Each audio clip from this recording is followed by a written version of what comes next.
Good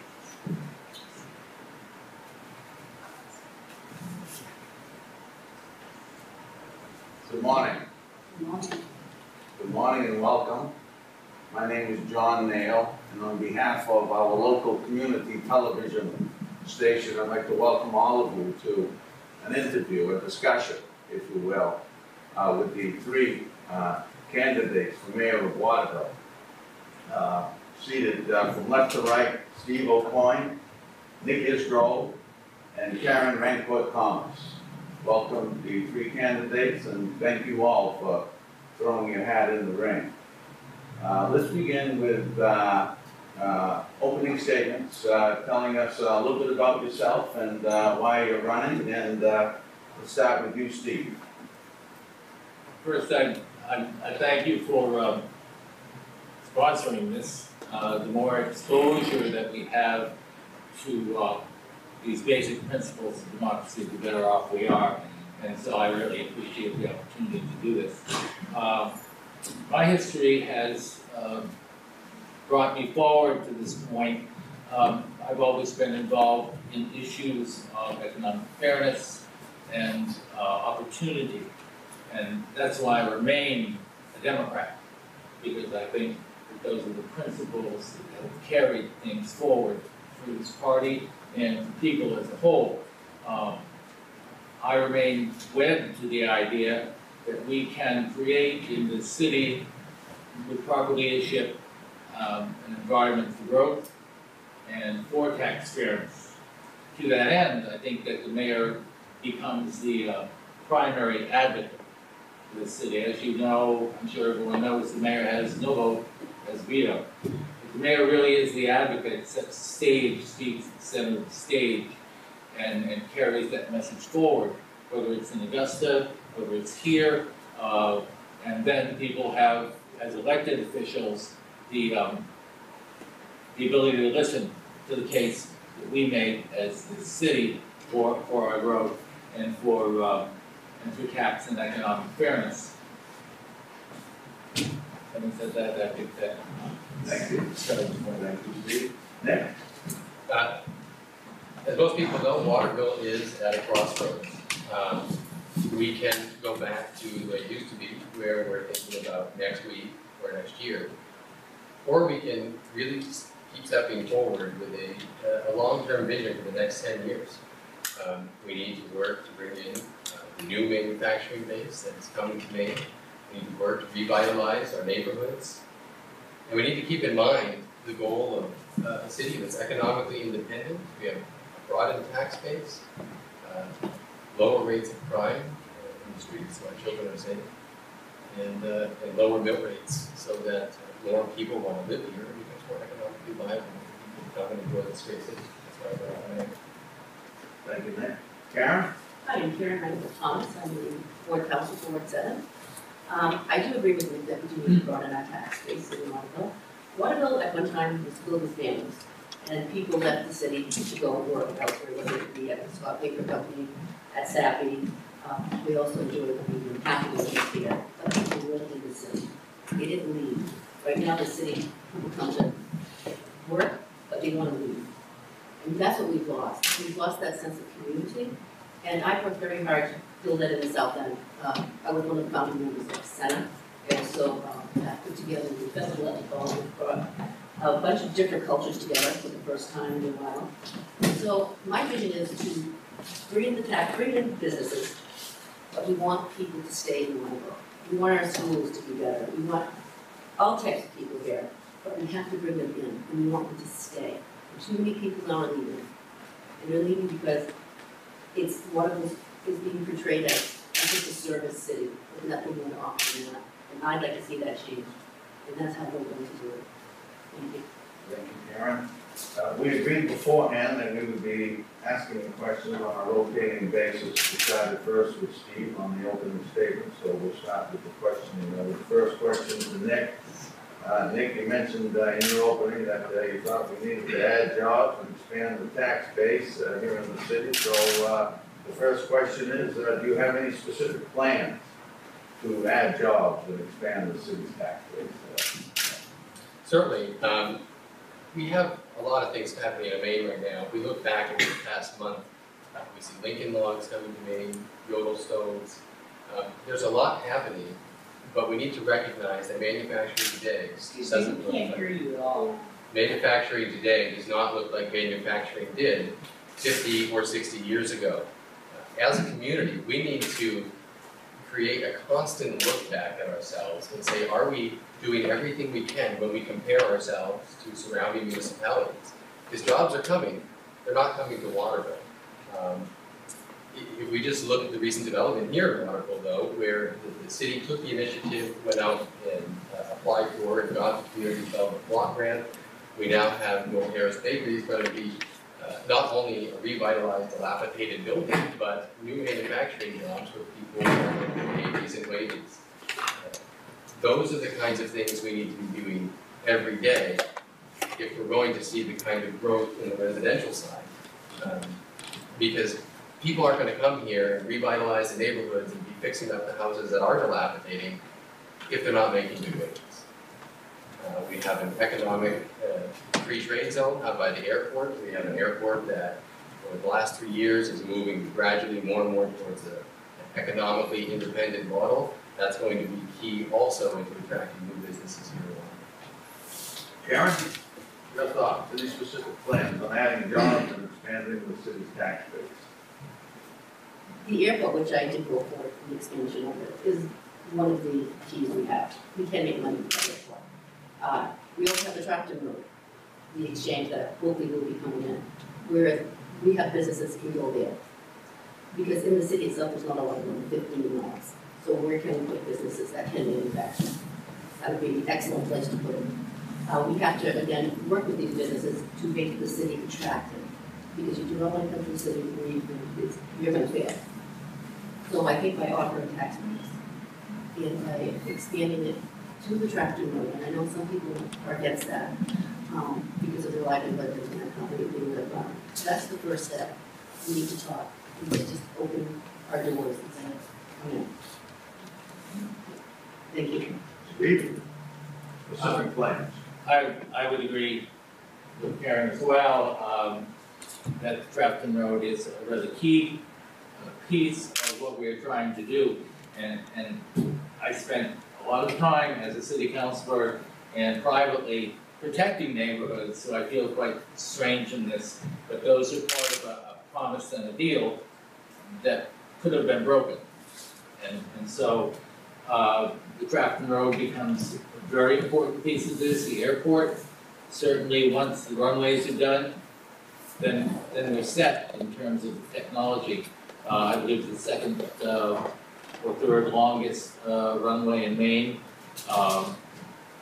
We also need to engage all of the organizations in the city in a broader sense to help us with that search. I mean, we have a nationally acclaimed college at Colby with a board of directors that has incredible reach. And I would ask them to help us with that task, because they are there, and I know in the past from the activities that I've done that I've been able to reach out to some board members and get them to participate as well in some revitalization issues here. So it's there, the potential is there, the people are here to do this, but they're waiting, I think, in many cases to be asked. Karen, as you just mentioned, Waterville does have a small geographic land area, yet we have many nonprofits. We have colleges, we have churches, we have hospitals. Would you be willing to approach the nonprofits asking that they pay a fair share for the municipal services that the city provides? And further, would you be willing to go to the legislature asking for a change in the law that would require the nonprofits to pay a fair share for the municipal services we provide? I have one on the record saying that I think nonprofits should pay a service fee. They're using our police department, they're using our fire department, and they're also using the public works, whether it's for town roads or whatnot, because they can't get to work if we don't have public roads. Times have changed. They do a wonderful job with the services they give the community, But that was a different time. And we're not getting the revenue sharing from Augusta. So as a community, we all need to pull together. And we're not asking them to pay the taxes, but a service fee, which lessens the burden on everyone here. If we don't work together, the city's not gonna make it. It's pulling together. So I don't think, I would go with Augusta and ask them to change the law, absolutely. Steve? You approach. I'm in complete agreement, but I think it's not necessarily an issue of service fees. If and when we get a restoration of municipal revenue sharing, especially in the revenue sharing 2 category, it could be that those organizations that don't pay taxes or resist the service fee would be willing to go to Augusta with their considerable political strength and get the formula changed so that we're reimbursed properly, because after all, that is a state mandate. Tax exemption is a state mandate, it's perhaps the oldest one.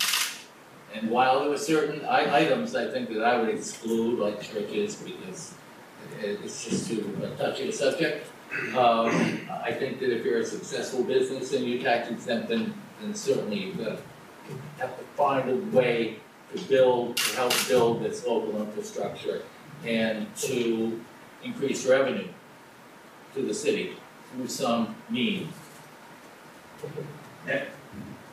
I think we need to be very careful with this topic. Right now, we are in a period of economic recovery. We've had a great deal of loss of revenue sharing, and the city is hurting financially. And so it's easy to point fingers at those who are tax exempt as the problem. We have to remember, though, that the city, before the late 1970s, did not receive revenue sharing. That is a relatively new program. And yet, the city was economically vibrant because we had good paying jobs and we had a full and healthy residential base.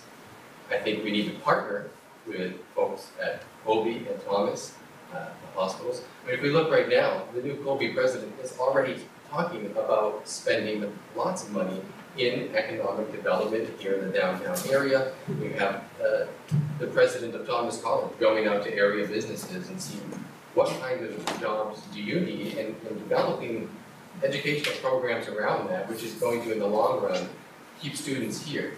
We don't want to add to the tuition by just saying we're going to charge you enormous fees. The last 3 years, there's been tremendous strides by Mayor Heck in bringing people to the table.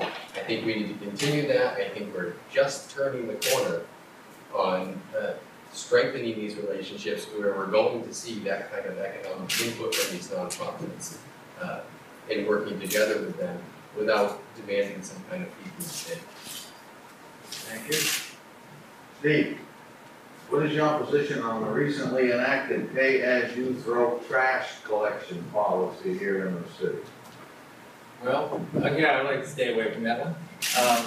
Only kidding. I think I'm going to say that it works functionally for me. I think there's no question. I've been recycling for years, and I think we need to get there. I have knocked on maybe 1,500 to 2,000 doors, and I have not heard a large volume of complaint. So when people ask me, I say, let's see how this works. And we have a referendum that will come on it. And we'll see how viable it is. So do I have a position right now? No, absolutely not. I'm perfectly willing to wait until people get used to it or not, and then have a verdict via referendum next year. Yeah. Look, it saddens me that we are in an economic situation where people, on top of the taxes they're paying, have to pay the $2 for trash. That said, that is a byproduct of the economic situation we are in, with a reduced tax base and with a lack of revenue sharing that was cut off quickly rather than working with the municipalities and have that cycle happen. My hope is that between now and the June referendum, we can come together as a community and really talk about the issues we're facing. Because there are some legitimate concerns that unfortunately were not the focus of the original debate that was here at City Hall, which is we have to get our tipping fees down. And how we're going to do that, I don't know. But we need to come together with a respectful dialogue between now and June and find a situation that, A, we have to reduce the trash, but B, works for the community. And I think there's probably a lot of options and compromise, but we have to do something, we can't do nothing, and we need to figure it out. When this first came up at the council chambers, I voted against it all 3 times. I voted against paving it. I was taking the viewpoint of my constituents in the South End, and I said, these are the people that came to me and said, vote this way. Now, looking around my neighborhood, at least 3/4 of it now, they do not have their trash picked up by the city anymore. They hire a private contractor. It's less money, and they still have that freedom to do what they want. I recycle, I have no problem with recycling. I think it's a good thing. But to tell the taxpayers, we're going to again charge you for throwing these trash bags, it's another service fee added to the taxes are already paying. That is what I'm against. Do I think we need recycling? Absolutely. It's something I think we should have done all along. But to charge, I think it's pay as you grow. And I'm not going to change my stance on that. But I do think we need to come together with dialogue in a respectful place. Because when people are passionate, people get angry. And they're not angry because they're mad at you, they just want to get their point across. And we have to respect that. And if someone comes up in front of this council, we need to respect that. We need to respect everybody that comes in front of here. But we need a dialogue. And the dialogue means, if you don't agree with it, that's okay. It's not wrong. You're not wrong to disagree with me. But you've got to give everyone respect for that. So yes, I am against pay as you throw. Nick, with the recent award of federal and state funds for improvements at the airport, what role do you see the airport playing in the city's future? I think the airport is going to play a tremendous role in the city's future. Like I mentioned before, we have a foreign trade zone at the airport, or by the airport, that has yet to really be utilized. We need to get out, we need to market that, we need to work with all of the economic development groups we have in the area to continue to spread the word. With the Trafton Road expansion, I think we're going to be able to see more goods shipping in that direction as well as towards the A&B direction. And it's also going to be an attraction just to bring people into the state of Maine. There's a lot of people, as we can bring in more and more flights, who may not want to go to Augusta because they're heading north. We're just that next stop on that charter flight path or private jet path that's going to bring people in. I think it's a wonderful thing, and I think the city's going to start making money off it very soon. That economic situation has really turned around because of the management of the airport. And like I said, there's also a great potential for trade there. Yeah. I do agree with Nick. Like I said, I did vote for the expansion, realizing what an asset it is, it will be in the future. But we need to get more flights in, because we are competing with Augusta. But that's one way to expand it. That's the answer, I guess. Steve? What role I- does the airport play in the city's future? Well, I think it's one of those central pieces. If it's grown and shaped correctly, because you do have that free trade zone there, but I think there's also a last stop seasonally, for instance, before skiers head to go and beyond, and we certainly could attract those kind of flyers every summer. We see an increase in private jets, and we know that the fuel sales is what's going to keep this thing afloat for now, and that's the thing that's kept it afloat. So it's necessary to attract more traffic to get those sales, and then we can hit a transition where we focus more on, well, what can you bring besides just the jet that needs fuel. So that's a matter of inclusion, of being welcoming, of, again, reaching out to people in this city who have contact with those flyers, to be advocates also for us as a community and our growth. Karen, this governor has threatened to cut all municipal revenue sharing funds to towns and cities that provide aid to undocumented immigrants, refugees, and asylum seekers. Where do you stand on that? That's a slippery slope, I would say. I think that if people are coming to this country legally, they should absolutely get everything, not everything, I should say that, not that. They should get aid, they should be helped. As far as, did you ask me about illegals also? Or just legal?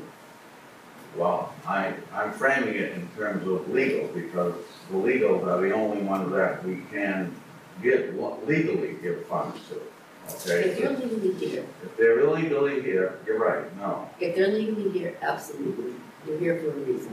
And what the term, Undocumented immigrants, refugees, and asylum seekers are usually here legally. you can't turn your back on people and let them fail. I think this country was founded, it is founded on the back of helping people.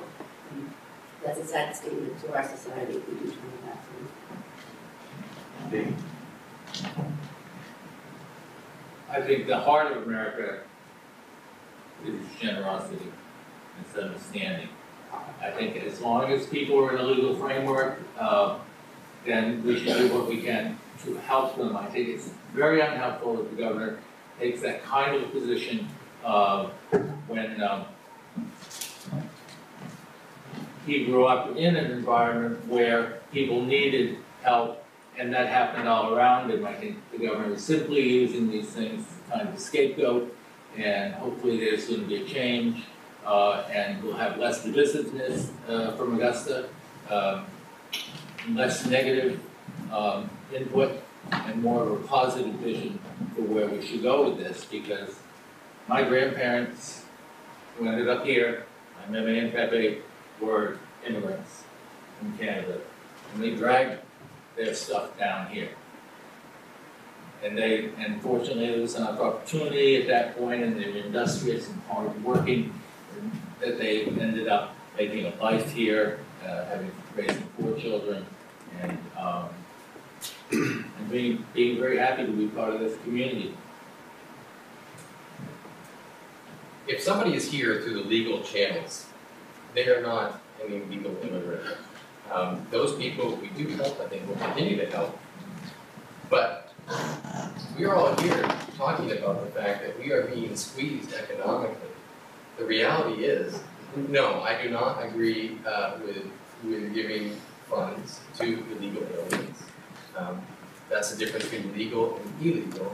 And I do think that we need to differentiate between a true asylum seeker, because like you said, those folks are typically here through a legal channel.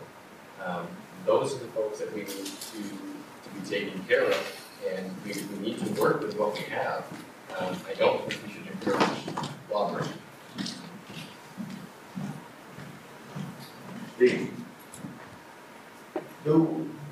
Should the city take the same rigorous approach that the state is taking at the state level regarding welfare to individuals? Should we take the same approach when it comes to corporate welfare that may be trying to be obtained through TIFs, tax increment financing at the local level, which is another form, say, of corporate welfare? I understand on that. Well, I think that sometimes TIFs it's advantageous to use it. Unfortunately, we're caught up in an environment where communities and states have these tools. I mean, you saw the recent attempt in Tennessee to unionize the Volkswagen plant, and the state intervened and enforced, in fact, those workplace members to reject unionization by the UAW, I think that when TIFs are used for development, they're fine. I think when they're not used for development, then that's wrong. I mean, I felt all along as a councilor that to be very judicious in the use of this, because after all, it is a tax break. No question about that. And so you're giving away money and saying, well, okay, because you will produce this much more for us coming in the future. But it makes me nervous when that field can be expanded beyond jobs and economic development. There was a recent discussion about maybe using a TIF for more housing in St. Francis. And I would suggest that we really should hold our cards on that and just use it for serious economic development. That assessment should be made, you know, and that's a tool that can be used. It should be used very judiciously because existing businesses can't get that kind of break, you know, so it's very touchy. Nick, where do you stand on TIFs, tax increment financing here in the city? Well, I think it depends on how you use them, like Steve said. The reality, we have some bad TIFs on the books right now that the city's paying a lot of money for. But I also think that we have not come close to exploring to how creative we can probably get with the tax incremental financing. I mean, we need to be realistic. This city is desperate for good paying jobs. And if we look around, we're competing with every other municipality in the state. This is one of the very few tools that municipalities have to use to attract those companies as far as an advantageous tax rate. If we don't do it, somebody else will. And frankly, I would rather do it and know that I might have 10 more people in my city that are getting paid good wages and going to probably move here and fix up houses. It's a domino effect. I think if they're used wisely, I think they're a great thing. I think we should continue to explore various ways that we can use them. And I will concur with the two gentlemen here that if used wisely, they are a plus for the city. But it's how we use them. If it's with job expansions, business expansions, absolutely. But as you said, like St. Francis housing, no. They have enough money to do what they need to do. So if we keep it in the business realm of expansion and jobs, absolutely. Let's see, Steve, Nick. Nick, there has been talk recently about changing the traffic on Main Street from one-way to two-way traffic on Main Street. What's your thoughts on that and other thoughts on ways to improve our downtown? Certainly. One, the last city council meeting I was at, that did come up, and Mike Roy made it very clear that was actually not part of what the city was looking at this time, even though I think one councilor had thrown it out there. To my knowledge, that's not in process going to happen. I can't see why that would be a good thing. I don't think it's going to improve flow. The reality is it was a two-way street. It was changed to one-way for a reason. If we're going to improve the downtown, we need to bring in good paying jobs. We have done a tremendous job at starting to bring in these Main Street businesses, but we can only cut up that retail pie so much before we're just starting to hurt our own businesses here. What we need to do is focus on those manufacturing jobs, those tech jobs that are coming to Maine. If we do that, we're going to have a tax base of people and residents that have the money in their pockets to come and support the downtown, and that's how we're going to get that downtown with long-term vitality. Yeah. They've been talking about making Main Street two ways for quite a while. I think the thought on that was because of the halfway. I don't see it happening in the near future. I'm not really sure if that would even work. However, as far as Main Street's done a wonderful job. There's lots of great restaurants on Main Street right now. I really envision it being more of a cultural street in the end, with the restaurants, with the opera house. It's really becoming more of that, I think, more than retail. It's more of a social place. And as we said, the more jobs you bring in, the more people go to Main Street to spend money. But I think in the future, I don't think you're gonna see as many clothing stores or things like that. I think it's gonna be the arts that are gonna really revive Main Street. And the restaurant, all the different cuisines. That's what I'm looking forward to tonight. I think it's gonna happen because people can walk. They can walk up and down Main Street and what a beautiful place to be.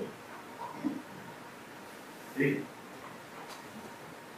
When I was two-way traffic and other thoughts on improving the downtown area. when I was counselor, this idea of making the Main Street two-way came up, faded, now it's back again. I guess we'll see where that all goes. I don't see how that will work. I think if you really rebuild Main Street in these small increments, and it's partly a cultural thing, but it's also some more viable retail outlets that whose merchandise is targeted more towards middle-income folks.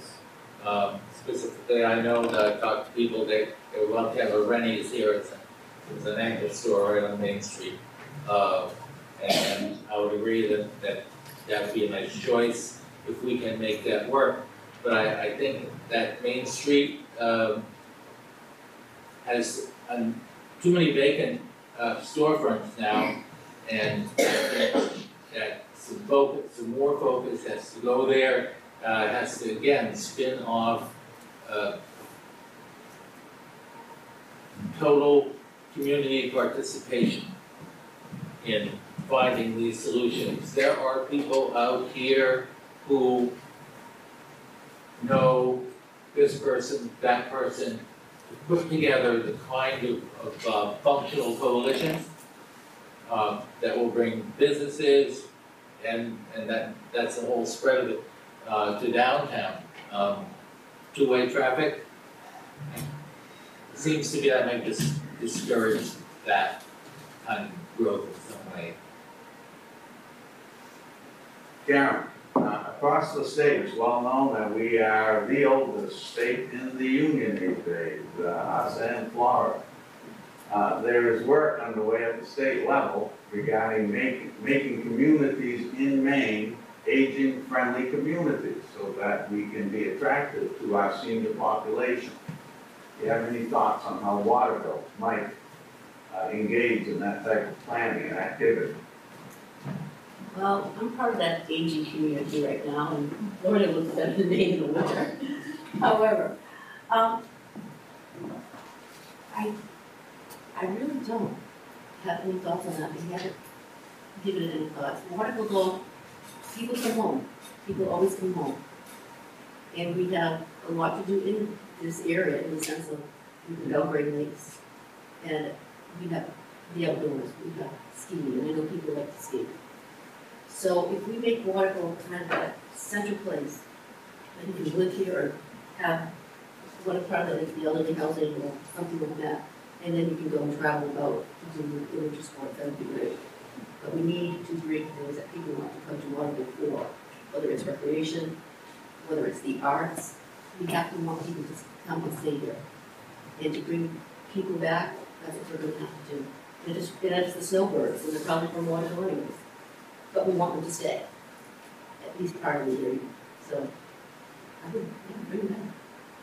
Steve, how can we be more of an aging-friendly community? You know, I think I've spent a lot of time on the issue of tax-exempt properties, and so going out to see people is very interesting. That I spent a lot of time over in Seton Village, and they pay a partial payment on the service fee, and I am so impressed with that place being a place where old people can safely and happily stay.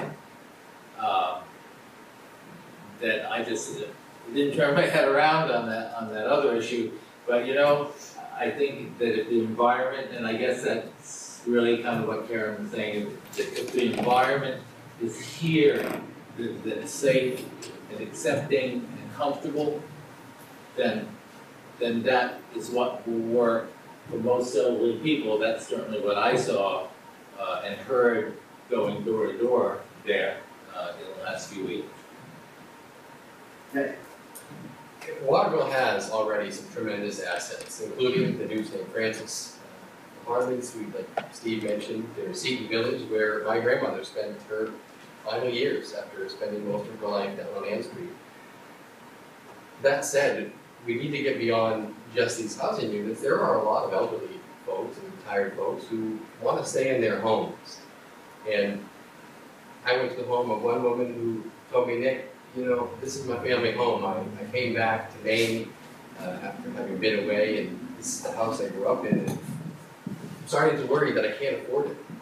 So when I talk about trying to expand the tax base, have good paying jobs, and have a boosted residential base so we can lower those tax rates, part of that is because we need those retired folks, and we want them to enjoy their retirement here. I think what we need to do is make it more affordable. Karen, in the past, there have been a number of attempts at regionalizing the services, the municipal services provided by Waterville, Oakland, Fairfield, and Winslow, I think, for the 4 towns that made the attempt. Where do you stand on regionalization for the purpose of reducing expenses at the administrative level, the fire department level, the police department level, the school department level? Where do you stand on regionalization in these tough times? When we were building the new Waterville Police Department, that was one thing that we did reach across the bridge to make a one police department. It was a lot that we to do with it. And I find in most of these communities, they want to be their own separate entities, which is fine. I think they feel that Waterville will usurp them if they do go in with us on things like that. But we do share a police chief with Winslow, and that seems to be working fine. The AOS 92, and I do work at the Waterville Junior High School. We do share a superintendent, and that works well also. I think that regionalization at times, and this may be the time to do it. It's not going to hurt us. It's not going to hurt this community. It's a good thing. Steve, regionalization, where do you stand on that? I've been a fan of regionalization for a long time because I see the duplication in administrative units in all these towns. And I have a brother-in-law who splits his time in Florida and lectures on how broad-based their government, local government situation is. I'm not saying we're Florida, but I'm saying the territoriality that hinders us, we have to find a way to use that to bring this situation around and do what people fear are larger governmental units, but even at an expanded number of towns, they're still far from untouchable by the general public.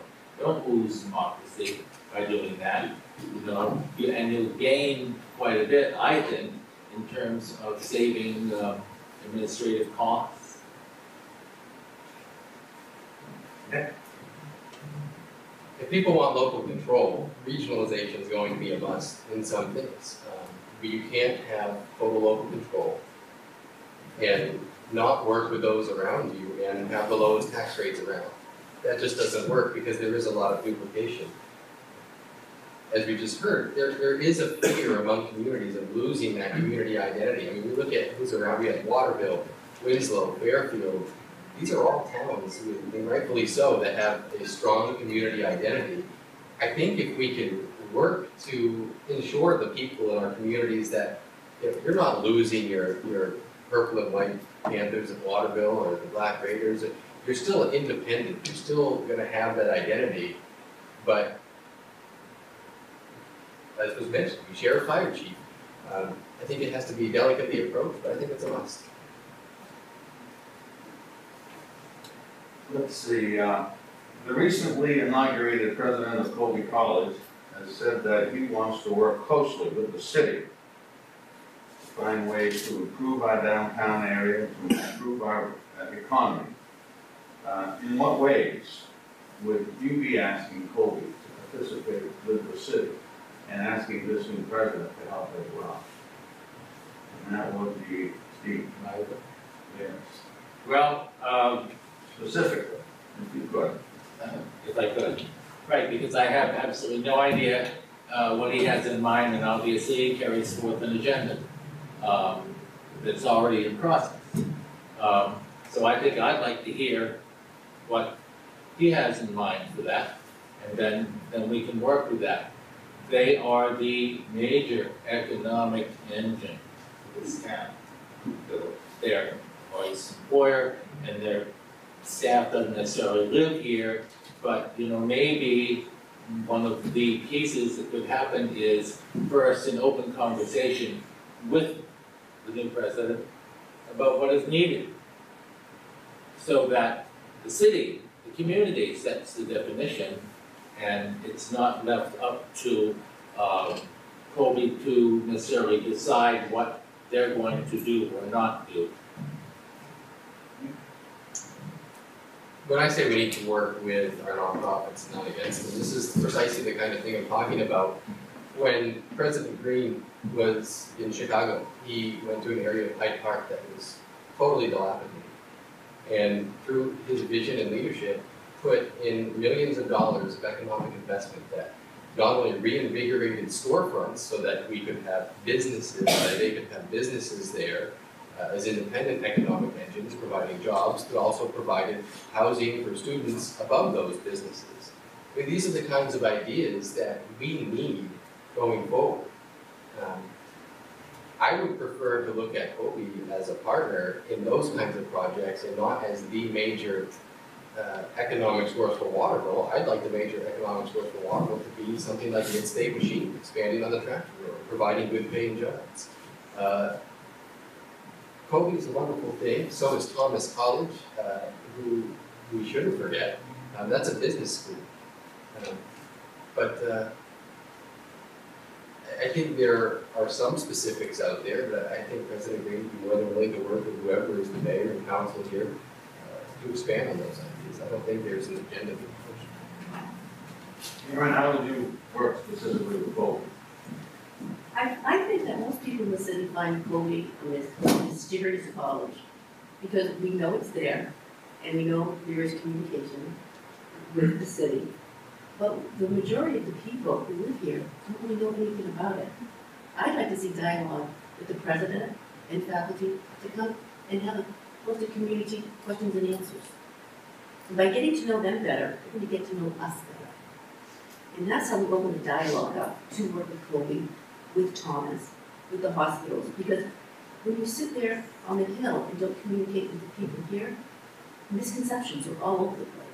And like, well, why aren't they doing this or why aren't they doing that? When they're probably doing a lot, but it's not out there for us to know. So that's how I would start it, with the community forum. Let's get to know you and let's get to know us. Because they do volunteer at the schools. They do a wonderful job with their students. They do put on particular things, but we as a community really don't know Colby. We only know them through the newspaper.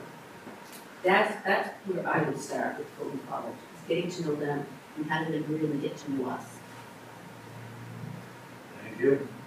Those are all my prepared questions, and we do have additional time to take some questions from those of you who took the time to come here and attend. So we could open it up to questions if there are any questions. Yes, sir, in the back. Shall I take mic or? Sure, come right up. All right.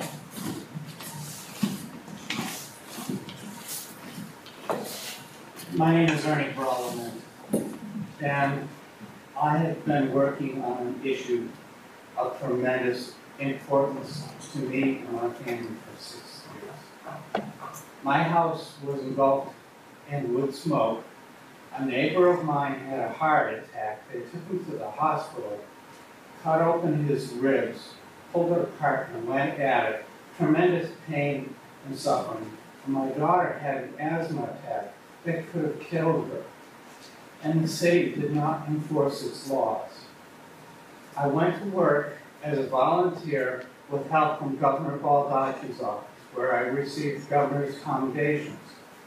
We did breakthrough scientific work, modeling or estimating the pollution from stoves and fireplaces, and we got very bad results.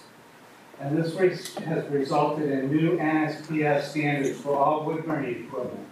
but they won't address the old equipment. They say it's the responsibility of the cities and the states. The EPA and the states both agree that the responsibility for enforcing the Clean Air Act lies with the cities. And this does not mean that they have to put in a new monitoring system, because the EPA Inspector General says the entire monitoring system is no longer working like it used to. There are cheap, inexpensive ways of monitoring what the background pollution is in Waterville, and the EPA is advising all victims like me to look at the visibility. There are visibility maps that are available, and you can convert that to PM 2.5 concentration, and you get 42 micrograms per cubic meter, and the standard is 35. And then you have to add on the smoke from the other sources, and when you compare the modeling to pellet stoves, you find out that even pellet stoves are polluting. So They're unsafe and helpful. The question. So I want to know if either one of you will listen to me instead of brushing me off, and how you will enforce the law and how you will stop and prevent this kind of pollution. Thank you. You're very good. Thank you, thank you. So he's asking, are you willing to enforce the laws, local and federal laws that we talked about regarding pollution? Go ahead, Steve, start with you. If I had hard scientific evidence that this were a serious issue, if I had hard evidence that this was our enforcement task, because I'm new to this entire subject matter, only having heard very little about it, then I would say, of course, we should enforce the rules. But I don't know, it certainly sounds to me like it's an EPA issue and something beyond our local purview. But again, education is important. Nick, how can the city help us now? If I'm mayor, I'd be happy to sit down with you and listen to all of the factual evidence you have, and we could certainly take a look at it. For me to comment farther on something that I have no idea about most of what you just said would be very irresponsible of me, but I would be more than happy to sit privately and listen. He has come before the council with his concerns before. Excuse me. I think that I would need to review the ordinance to see what it is, because I haven't. But as I said, it's the respect of sitting down with you and hearing you out one-on-one. Thank you. Other questions? I'm curious, Identify yourself. yes, my name is Brian Carter, Ward 6, Ward 6 City Council. I'm curious, if we got rid of the $2 trash bag fees that many people that cases grow, would we be able to maintain recycling and continue that process that we're just supporting?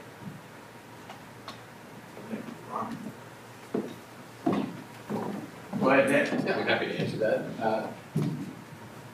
Would we be able to support recycling without the $2 fee? I don't know. I mean, the reality is recycling costs money. But the city is also seeing a lot more savings than originally expected with the recycling in place. I think what we need to look at is, are people going to continue to recycle? I think that that's part of that dialogue that we need to have between now and June. Because it is saving us a lot of money. That's what I got. Yeah. I think we'd have to look at the budget. I'd like to see recycling stay, if at all feasible. I think it's great for the environment. It teaches responsibility. But I think it's something we need to look at with the budget for next year. Can we afford it? If we can afford it, absolutely. But again, dialogue, talking, what do the residents want? Sometimes we forget. These are the people we represent. We don't represent these little groups. We represent the whole of Waterville, 15,000 people that live here, whatever the population is. That's what we have to remember. It's what the majority wants. Steve, where do you stand on that? Well, I think that again, this is a matter of listening, this is a matter of public dialogue, this is a matter of hard evidence based upon reduction of the total amount of trash we pick, and whether the balance sheet shows that we can sustain viable and not oppressive recycling program that doesn't create too much hardship. Thank you. Questions? Come right up. Hi, I'm Heather Merrill, and I live in Ward 6 in Waterville. And as we know, the mayor has the power to do that, and as ambassador to the city. And I'd like to know, why are each of you passionate about Waterville? What's your passions? And what would you tell people about Waterville as you're an ambassador to our city? Good question. I grew up in Waterville, still living in the same house that was built in 1850 by my family. Waterville is really full of people that care. And that's what we bring to the table. I mean, that's why we've had all these conversations with people are getting so upset, is because we're passionate in Waterville. And I think everyone here wants to make the city better. And as an ambassador to the city, when we go out, we want to say, you want to come to Waterville, you want to put your business here, because this is what we offer. We offer people that want to work. We're looking towards the future, we're not looking back. The past is gone, there's only forward now. And we have everything you need, we're in the center. You can an hour to Portland, 45 minutes to Bangor. You can go to the coast. We are Central Maine. That's what we offer, and that's what we need to promote.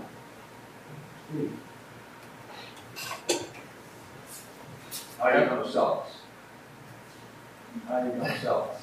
I moved here in '88 because I bought it. My father's family was from here, and I spent a lot of time here as a young man. And so I know what the content of the city is. I think that we need to be able to sell us as hardworking, as user-friendly in terms of development.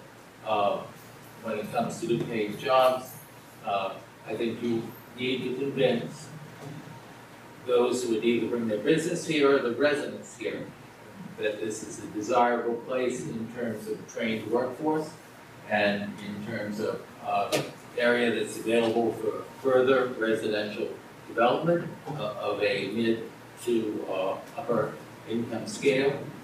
We have a river here that shouldn't be neglected.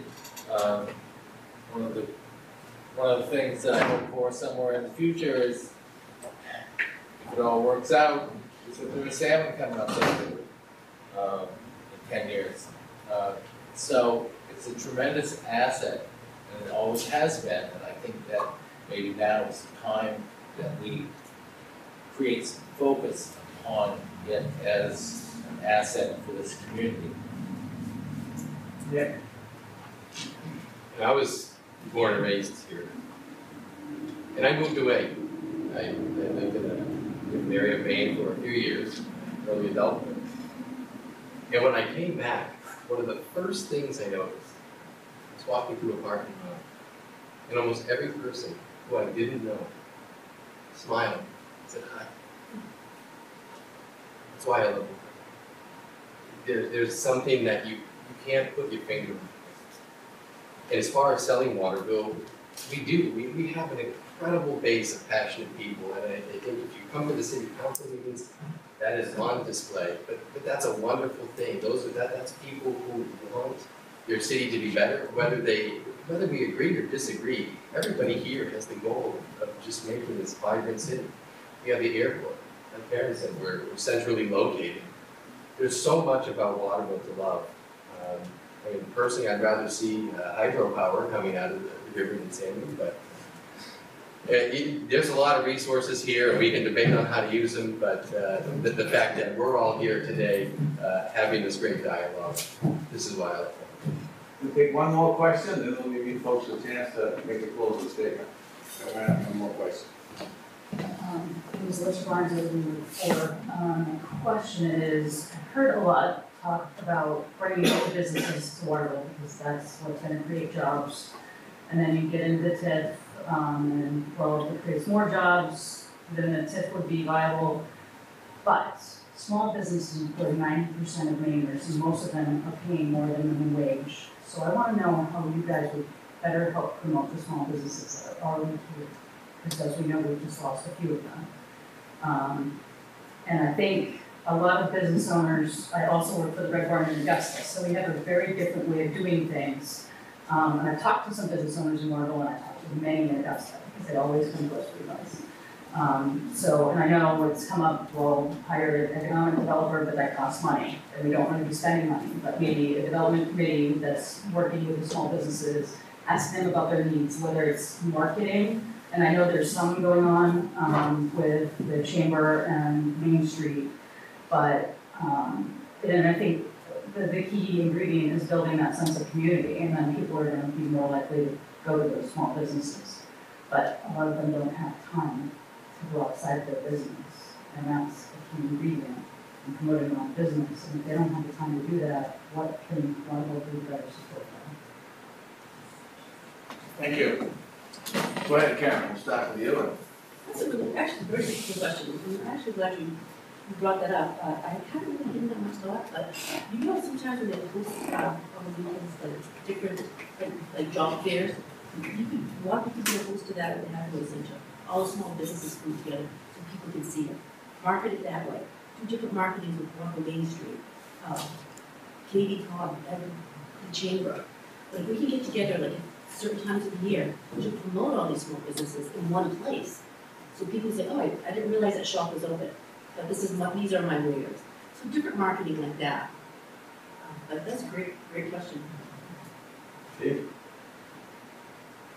I think that Alicia's right that, I mean, small business is the heart and soul of income production in Maine. Most pay over the minimum wage, although certainly I think that that's an important mark to make. So I think that Waterville has to speak to that as a community with voice and say, well, I mean, you can go shop at Walmart if you want, it's fine, Home Depot, but they're paying something around minimum wage. If you go over here and buy your building supplies at Ware Butler or McCormick's, their people are making on an average $1.50 to $2 more. So I think that this city is going to make some strong statements about the necessity of using small businesses engine as their engine too, because those are the businesses that will raise the wages of workers more readily. That money goes out onto the street and supports small businesses even more. So it has to be really like a focal point of the mayor as an advocate and the council as advocates for the city, and perhaps if we can find the money for an economic development director, that also would be key to that person's approach to doing their job. Yeah. Thank you, Alicia. The question, as we move forward and look at, you're right, small business does support Maine, and whether it's a restaurant or a retail store or even really the new manufacturing economy is mostly driven by small business entrepreneurs. And what we need to do is to embrace that. First thing we can do is certainly as we market our city, I mean, one of the things I'm always talking about is the attractions we have here now to get people to move here. And part of the attraction for companies to come here is because they're going to be looking at where do their employees want to live as they're looking for a location is marketing of all these great small businesses we have. The best thing we can do is get people good paying jobs and create a tax environment where people have more money in their pocket to come and spend it themselves. Okay, we'll bring it to a close with closing statements, and I think, Nick, you're up. First, I'd like to thank CATV, and thank you, Mr. Nail, candidates, and everybody here who might be watching at home. This year, we have seen what seems like divisions here in Waterville. But what we need to recognize is those divisions are a byproduct of a community that is adjusting, not only in a period of economic recovery, but to a new economy in the 21st century that's going to look very different than it did in the past. If we're going to keep Waterville moving forward, we have to recognize where our opportunities are to bring in and embrace that new economy. We need to know where the jobs are coming from. When they're coming to Maine, we want them to come to Waterville. We need to attract new homeowners. And we need to work tirelessly through zoning and codes to bring back our dilapidating neighborhoods. There's people who have stuck it out, and we need to embrace those and save our historic neighborhoods. I've worked in the private sector my whole life. I actually started pumping gas when I was 16. I also work in one of the most regulated financial sectors in this country, and working in the finance office, I know by what I do every day how private business and communities work together for a shared prosperity, and that is the only way forward. I'd like to bring that expertise to you, and that's why I'm asking for your help. Karen? I've been on the council for 7 years, and I've seen lots of changes, and the city itself is moving. But the way we move, like Nick has the business, and he has a business background, which I don't have, but I also know that to move the city forward, we have to have our communication. And at times it seems that we've lost it. It's been the haves and the have-nots, how some people feel. And living where I do live, which is in the south, and I see a different part of life that some people don't see. So I see one section that feels that we have no voice here. It's everyone here, the Democrats and Republicans, they're not listening to us. So we don't care. When we hear government, we turn off from that. I want to bring back that communication along with the jobs, along with the neighborhoods. But unless we have that open communication and open respect, it's not going to happen. It's not businesses against the taxpayers. We have to bring it all to the table. And that's what I plan on doing for the city. Thank you. Karen, Steve? I want to thank CATV for this opportunity. I guess I just really want to be clear that I think the central locus of what we do has everything to do with opening channels of communication and not just existing channels, but to create more channels, to create open forums in the community by the mayor and council members to bring this venue out into the community. Oftentimes, City Hall is a distant and somewhat intimidating place. There's no reason that we can't reach out more strongly to various sectors of the community, because that's how we're going to grow. This is how it's going to work, is if more people are included in the discussion and in the creation of decisions. I just think that it's absolutely essential that we do that in order to create a broader, more effective voice to bring this city back to a standard that we much rather have than the current trough we're in now. And I think that's the way out. Thank you, Steve. And on behalf of Community Action Television and behalf of the entire Waterville community, I thank all of you for not only taking the time to come here today, but also just taking the time to throw your hat in the ring and provide the city with some great leadership that I think any one of you would provide. I thank all of you for coming here. And I thank all of you for coming here today, taking the time to come here today. And to our viewing audience, I thank all of you for taking the time to watch. And I encourage all of us to participate in our democracy, to exercise our right to vote, and to remember that because November 4th is the day that we're going to be called upon to do that. So I would encourage all of us to do that. Thank you all very much.